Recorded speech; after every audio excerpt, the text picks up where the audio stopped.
This is a podcast between Joe Craughan, who is finishing up his role at BMI, and Chris Airy from SuspicionEngine.io. Welcome to Leaders with Suspicions, and I hope you enjoy. What would you say are the key market trends that are attracting your attention in pharma? I think one area is I suppose the disease portfolio. So I see more and more pharma companies moving away from unmet conditions into areas such as, let's say, obesity, which you've seen many of the drugs in that space. So I think pharma companies are very much profit orientated. If I take Novartis as an example, their profit margin was typically mid 30s. They have divested their generics business, which was profitable, but was in the 20s range because they have the stated aim on the public market to get to high 30s gross margin. So, I mean, that for me suggests that pharma companies have been very much more and more profit driven. And even interestingly, where you look at the share price, for example, taking Novartis again recently, even when they hit those targets, they're not always rewarded because many investors are also worried about the patent cliffs later and later. But what I see with a lot of pharma companies is it's very much gross margin driven. Okay. And I guess you talked a little bit there about some things have changed and they're focusing more on profit, obviously maybe a bit more anxious, but what do you think's driving those changes you've just talked about in I the think so most pharma companies would have an investors unit. So they talk with a lot of their large investor groups who are obviously looking for returns from the pharma industry, maybe help some of the rest of their portfolio. So I think a lot of decisions are coming from that, whereby how can pharma companies become more profitable? Because in the past, pharma companies, I suppose, had many layers and divisions within. They were manufacturing, they were drug development, drug discovery, they were I don't like to use the word sales reps, but field representation. So they had many different facets of them. If you look at it now, a lot of them are divesting manufacturing, moving it into contract manufacturing organizations. If you look at drug development, quite a few of them are into procuring their new drugs through purchase agreements, either acquiring biotechs similar. So what you're starting to see is the construct of pharma companies, the actual construct of what they do, is becoming more different every year. As an example, when I joined Novartis, there were 6 divisions: animal health, over the counter, Alcon, eye care. Now it's 1 division, just pharmaceuticals. So and the same could we play over their competitors. So it's interesting. They're really looking at their portfolio to understand what are the areas they want to play in, whether that's disease franchises or actually the construct of the operating model. Do they manufacture in-house? Do they contract manufacture? So those are a lot of questions they're asking themselves that maybe in the past they wouldn't have done that. Yeah, I did a project in September actually where somebody was going to divest the manufacturing and become a CDMO, yeah. And Mm-hmm. and it was such an interesting project because they they really struggle to think in a non-internal mindset, yeah. And in the and whilst they had some clients, they were really seen as a side business rather than the core. So the whole way of reporting was effectively to the in their minds, to their pharma parentage rather than to the clients. But if they divested it, they'd have to twist that. And I think that it was quite interesting seeing them being challenged, right, by thinking that way, having grown up in a corporate, yeah. You're So, absolutely spot on. They become very tunnel vision. mm, yeah, exactly. And that was another example where we thought, you know, obviously they prefer a SAP solution, but I was thinking about Suspicion Engine, that they really couldn't work out how to report to clients the end-to-end process journey and the end-to-end OTIF and the end-to-end quality and all the rest of it, because they were so used to effectively reporting to an internal client where they had so many much more buffers, right? And like you say, the external clients will be all changing shape and then be really treating them as an outsourced third party, right?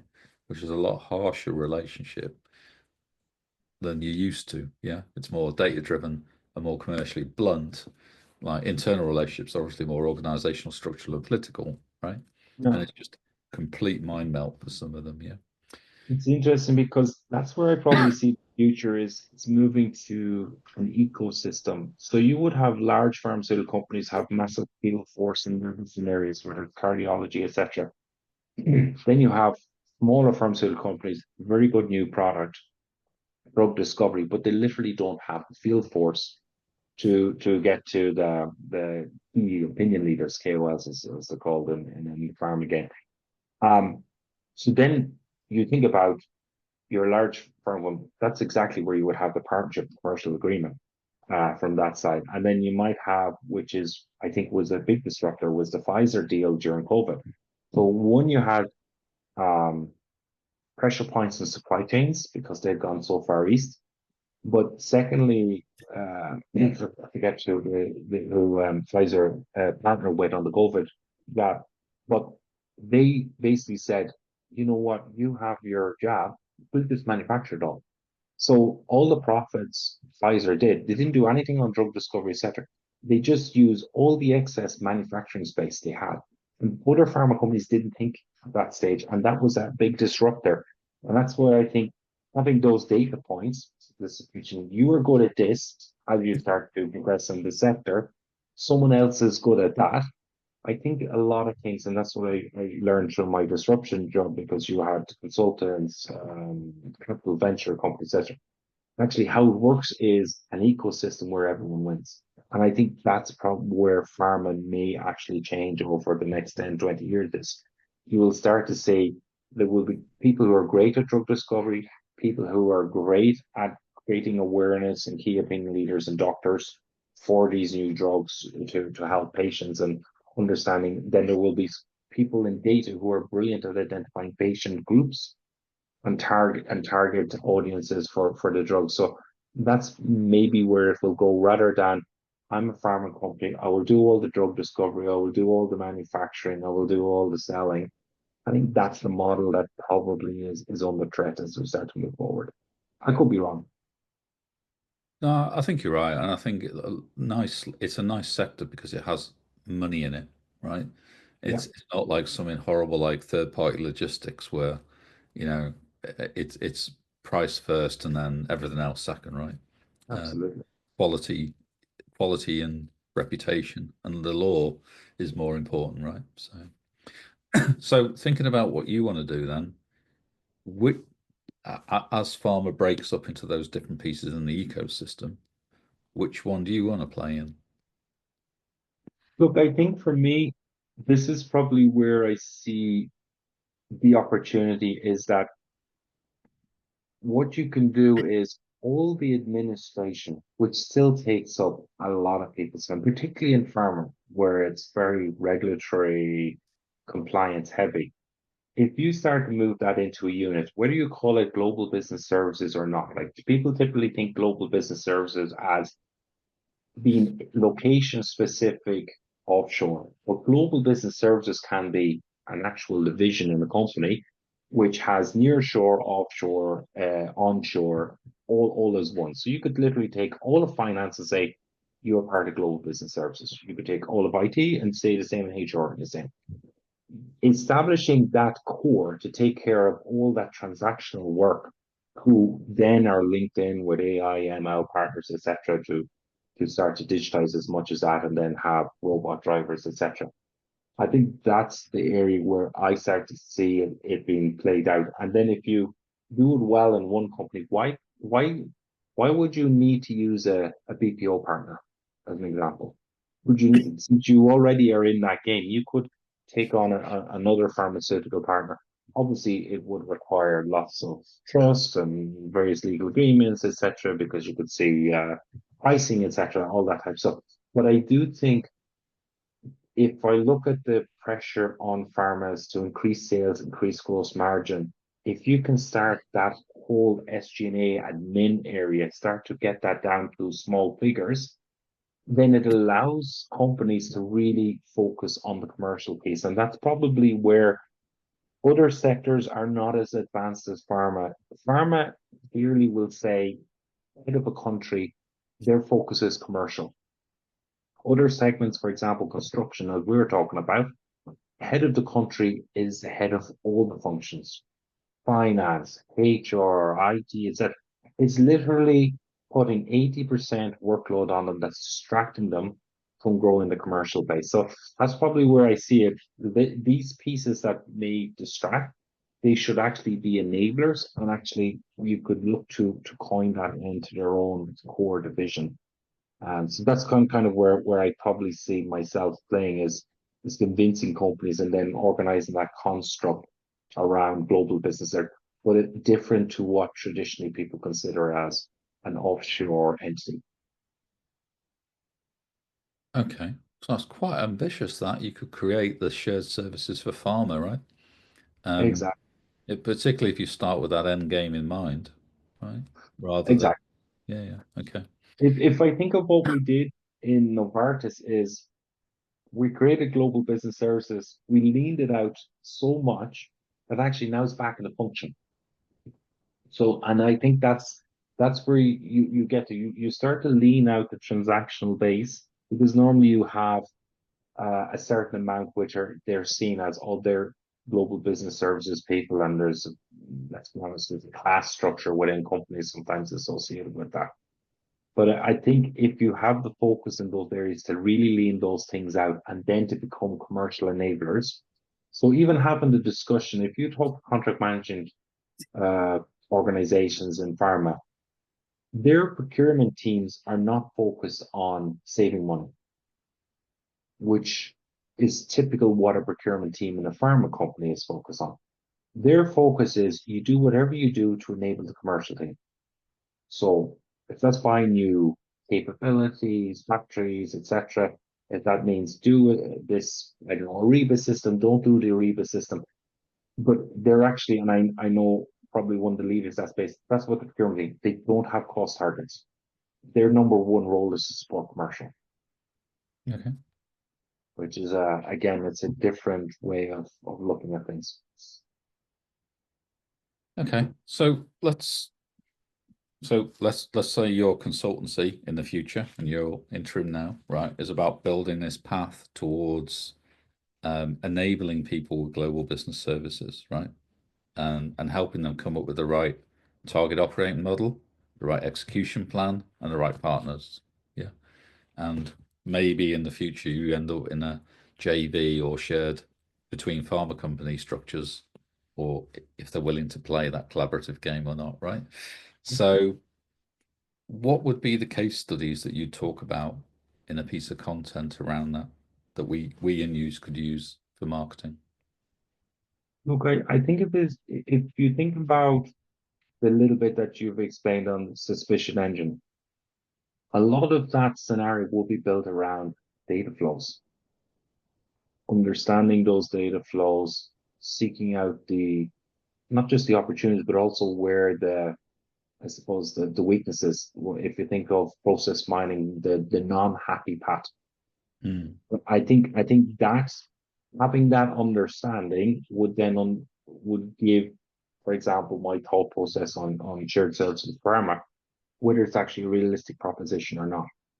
I think many companies today, for example, if you think accounts payable, they're just processing invoices.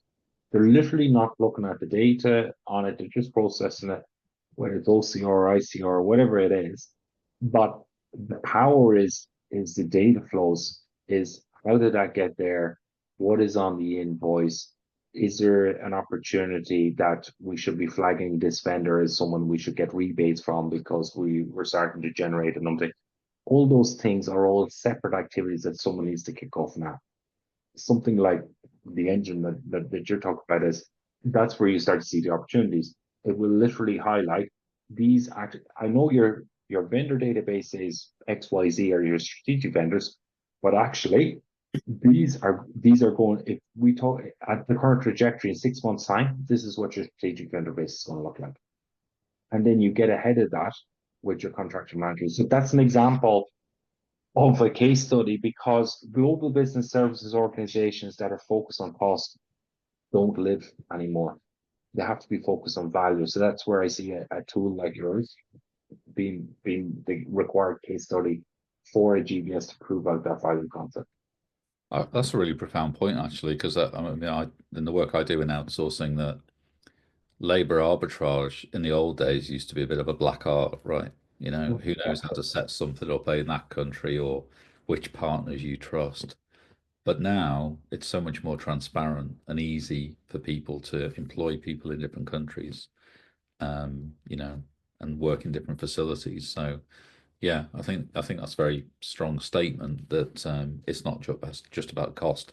It's funny, it's one of those things you see quite often, isn't it? You know, about value, but actually bringing it alive in a piece of marketing. Yeah, it's like, yeah, I think that's a really simple, strong one. You process all these invoices, you've no idea whether they're right or wrong, or what the opportunities may be in them. Yeah. Yeah, So because they think I just need to meet the payment term, yeah, but you're missing all the data points. That's why it's a dairy you're playing in massive, because it's, I think you were mentioning about the internalized mindset. yeah, You're talking about that's literally everywhere. People don't understand the true power of data. They're happy to do transactional processing, but they're not happy to understand about thinking about what they're processing in a different way. And okay. something like Suspicion Engine uh, could, I mean, that scenario I was mentioning about strategic vendors. What if that led to, I don't know, 10% reduction in your costs on that product category? That could be for pharma companies, multi-millions. Yeah, I think we got some factor. I'm just looking at my crib sheet, and it says who did that? I can't remember who it doesn't say who it is now, but there's some stat out there that 4.2% of yearly revenue is lost in opportunities. Yeah, so that's a big. You just said a couple of percent, but you know we think that the figure based on some consultant studies is around 4%, 4.2%. Yeah, It's a lot of money. yeah, it's a lot of money. But the issue I think goes. You used the word, you had a disruption job previously.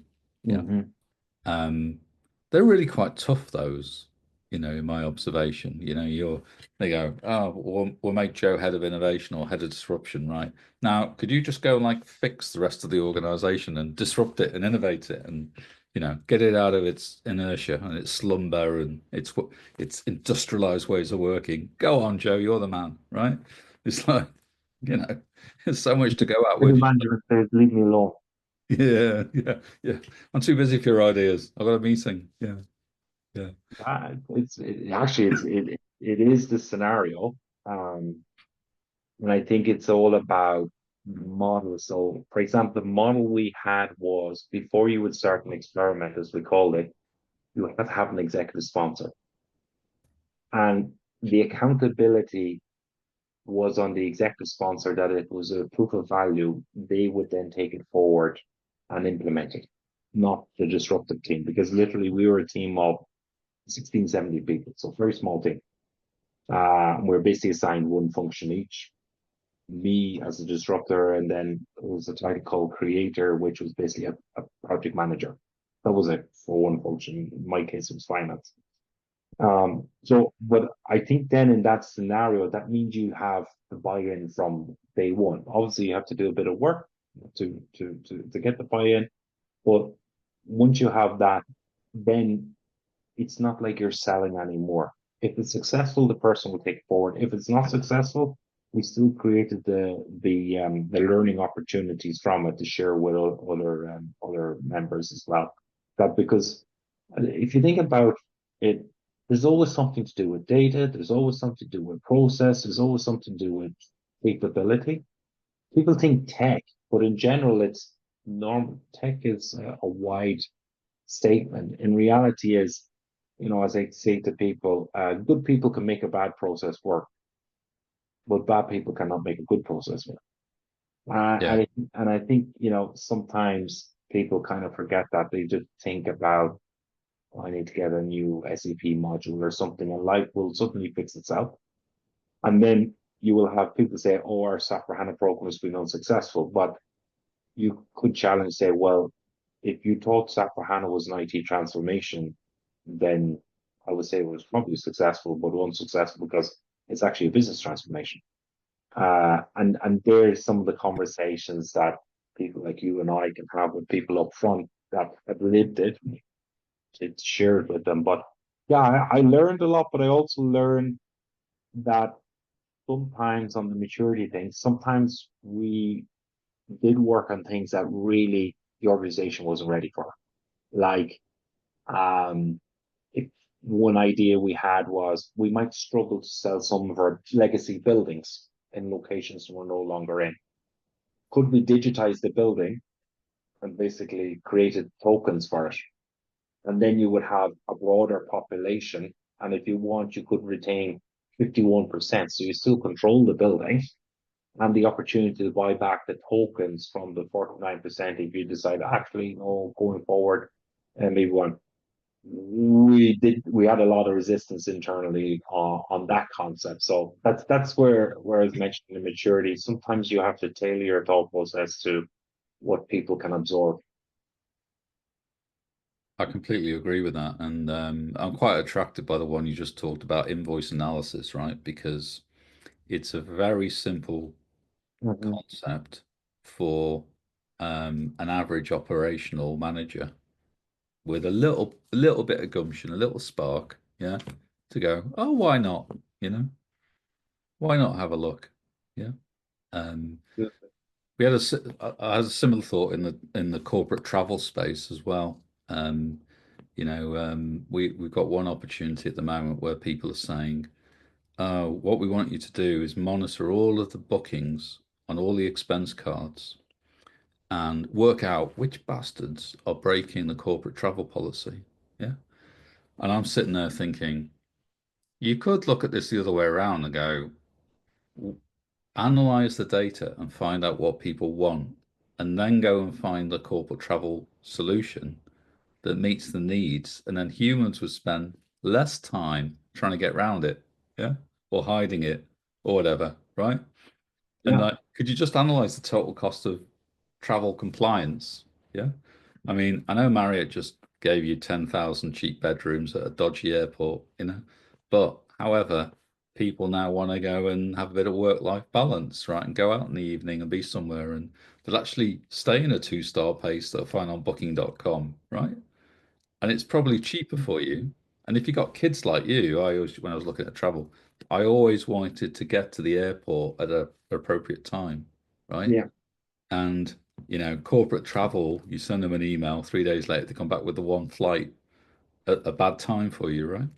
That maximizes the amount of time you miss your kids. Yeah. And it's like, you know, I do suspect probably, I mean, there'll always be people trying it on, but generally people hiding out the corporate travel system are getting a better total cost and a better work-life experience, right? And exactly. And as you say, the value isn't finding out the guys that are breaking the policy. The value is getting the insights on the actions they're taking. Because back to the scenario we were playing with earlier, like, so your corporate team could be doing all the deals with the Marriott, but the reality is the user experience prefers Novotel. yeah, So that's actually, that will get you more value than finding out the 0.1% of your population that's breaking the policy. That's my view, because a smart procurement person would go to Novotel and go, my people would really like to stay here, yeah, but only if the price is right. I'm not just trying it on, I can get a win-win, yeah. The punters will actually like me if I do this, yeah, but I can't do it unless you can beat that price, yeah. So, you know, more data, you're better equipped, aren't you? Yeah. Absolutely, absolutely. And then it leads into other things. The loyalty program, is that for corporates, or does the employee get the points from staying there? So I think that starts to feed into the insights, because I think sometimes corporates get a bit blind to the dollar that's written, but actually the intangible benefit, which is probably much more. Yeah, that's a great case study that you talked about there, because that's what you typically would get a CFO who's focused on the bottom line, but actually that's just their experience. But the reality is there's an even bigger value proposition for the bottom line, like we discussed. Absolutely, absolutely. You probably, and you can get both with a little bit of nous and reading a little bit of data. Yeah. And Um, that's the win. You go that's the, back with, I can give you this, but by the yeah. way, I will also give you this extra 2%. Okay. So I feel like we've got pretty aligned approach to what businesses should be doing, right? Okay.